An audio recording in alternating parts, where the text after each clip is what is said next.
അതിൻ്റെ മുമ്പ് കുറച്ച് കാര്യങ്ങൾ പറയാം.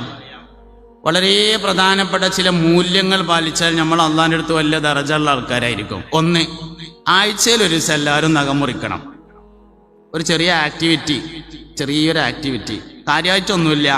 അവനാൻ്റെ നഖത്തുമ്മക്ക് എല്ലാവരും നോക്കിയിട്ട് മുറിച്ചിട്ടുണ്ടെങ്കിൽ ഷറായിട്ടുണ്ട് എന്ന് പറയാം, മുറിച്ചിട്ടില്ലെങ്കിൽ സ്വന്തമായിട്ട് ഇൻഷാ അല്ലാഹ് അടുത്ത വെള്ളിയാഴ്ച എന്തായാലും മുറിക്കും എന്ന് പറയാം. ചെറിയ ആക്ടിവിറ്റിയാണ്. പക്ഷെ ചെയ്താൽ അടുത്ത വെള്ളിയാഴ്ച അങ്ങനെ നോക്കുമ്പോൾ ഈ ചെയ്ത്താന്മാരാണ് വല്ലാതെ നഖം വളർത്തൽ, അല്ലാതെ മനുഷ്യന്മാരല്ല. മനുഷ്യൻ ഏറ്റവും ചുരുങ്ങിയത് ആഴ്ചയിൽ ഒരു ദിവസമെങ്കിലും മുറിക്കും എന്നുള്ളതാണ്. അതുകൊണ്ട് എല്ലാവരും ഇനിയിപ്പോൾ കാലുമത്തെ നോക്കാൻ ഞാൻ പറയണില്ല, അത് ദോറുസ്കരിക്കുമ്പോൾ റുക്കൂക്ക് പോകുമ്പോൾ അവനാൻ്റെ കാലുമക്ക് നോക്കിയാൽ മതി. നഖം വളർത്തുന്ന ആൾക്കാർക്ക് ഉമ്മാനോട് ദേഷ്യം ഉണ്ടാവാൻ അത് കാരണമാവുന്നതാണ്. അതുകൊണ്ട് വെറുതെ നമ്മൾ ആവശ്യമില്ലാത്തതിന് നിൽക്കണ്ടല്ലോ.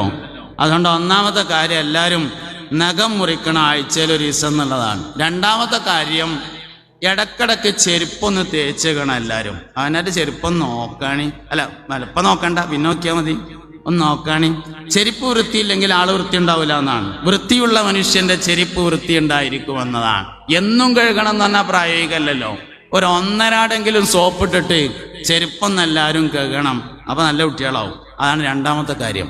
മൂന്നാമത്തെ കാര്യം, എല്ലാ വിഷയങ്ങൾക്കും വലത്തേതിനെ മുന്തിക്കണം, ഇടത്തേതിനെ മുന്തിക്കൽ ശറഅാക്കപ്പെട്ട ചില വിഷയങ്ങളുണ്ട്.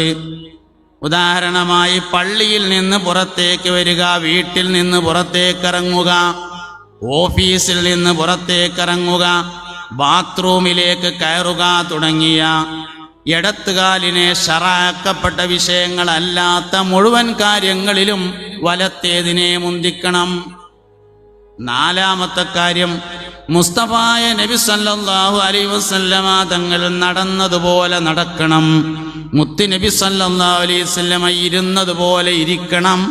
നബി തങ്ങൾ ചിരിച്ചതുപോലെ ചിരിക്കണം. ഇന്നമാ കാന യതബസ്സമു വലാ യുറാ ളിറാസുഹു എന്നാണ്. നബി സല്ലല്ലാഹു അലൈഹി വസല്ലമ പുഞ്ചിരിക്കുന്ന ആളായിരുന്നു എന്നും ജീവിതത്തിൽ പൊട്ടിച്ചിരിക്കാറുണ്ടായിരുന്നില്ല എന്നുമാണ്.